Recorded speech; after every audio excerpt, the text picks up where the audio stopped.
So hi, everybody. Today we're going to be talking about biomimetic hydroxyapatite and caries prevention with myself, Melissa, Adiam, and Panita. So first we'll talk about the background of the study. So this study focused on the efficacy of biomimetic hydroxyapatite, or HAP, fluoride-free oral health products on caries prevention. Specifically, for families who choose not to use fluoride products and effects on children 6 years old and under. This study was a systematic review and meta-analysis using evidence from clinical studies, double-blind, single-blind, qualitative, quantitative analysis, and randomized control trials, or RCTs. So the null hypothesis was HAP-containing toothpaste did not affect the incidence of caries compared to the control. So now we'll talk about the research problem and questions. Dental caries are a substantial public health issue, both countrywide and globally. Primary teeth are more susceptible due to dental decay due to tooth morphology, diets, oral hygiene habits, education, and dexterity. Parent belief that fluoride repercussions, such as fluorosis, are imminent. So researchers questions if HAP is an effective alternative for this population. So now we'll talk about methodology. So the PICO framework was used in this study.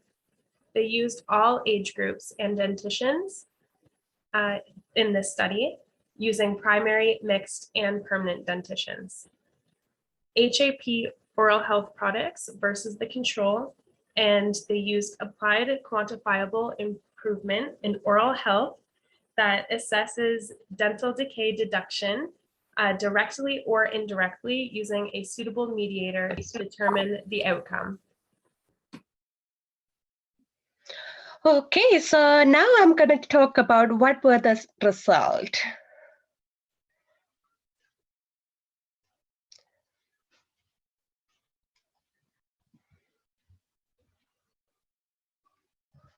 Okay, so looking at the result, the curve of 17 reduction in the tooth decay. The second one is CAP products performed equally to the fluoride products. There were positive results of the CAP interacting with enamel proving efficacy with dental caries. CAP has antibacterial properties and interferes with the biofilm accumulation and the retention to the tooth surface. That has enamel and dentition remineralization effects. Lastly, that prevents demineralization and the erosion by the increasing pH and the creating buffer effect.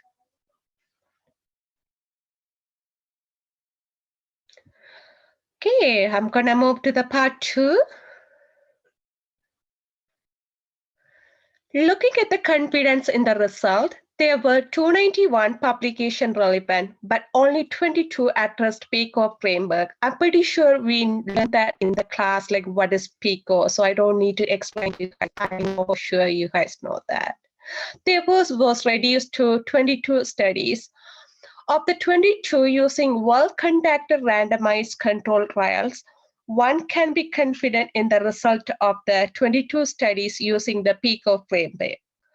A bias was identified as 2 of the researchers in this study had received financial support in the form of the grant by their employer, which they work as a senior scientist for.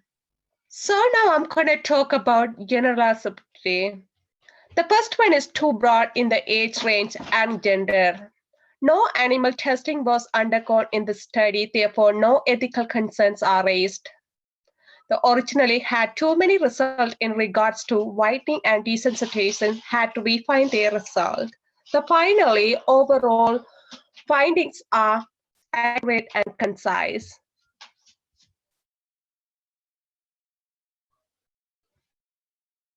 So I'm gonna talk about implications.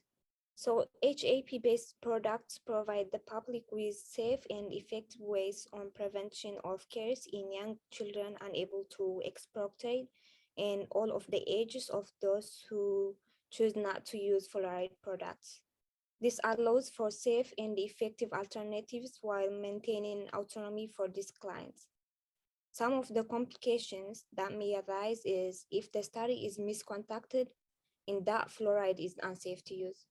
It's important as an RDH that we provide our clients with the knowledge we possess about fluoride products and their efficiency. But for those clients who are certain that they may not use fluoride to be able to provide safe alternatives that are proven to be as effective like HAB-based products. Limitations. So with the lack of similar studies, the statistical analysis had inherent faults. Even with the appropriate weight, researchers were not able to determine how random influences will affect meta-analysis. These factors hindered us assessment of diversity.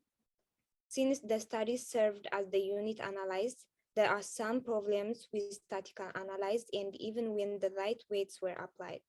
The authors were unable to establish how random influences may affect the meta-analysis, and they were able to list their limitation in their studies. So what are the improvements? Children and adults in Canada may benefit from improved oral hygiene practice, sugar restriction, and the use of contemporary effective toothbrushes and toothbrushing technique. Dental hygienists should offer evidence-based suggestions in their practice to promote better oral health and a client-centered approach. The research showed that HAP increased the calcium and phosphate deposition in the biofilm, and it leaves beneficial HAP deposition on enamel surface and provides protection against acid erosion. The study was incredibly in-depth using many research metabolites, including RCT. So therefore, the meta-analysis was a large collection of data and can be considered highly reputable.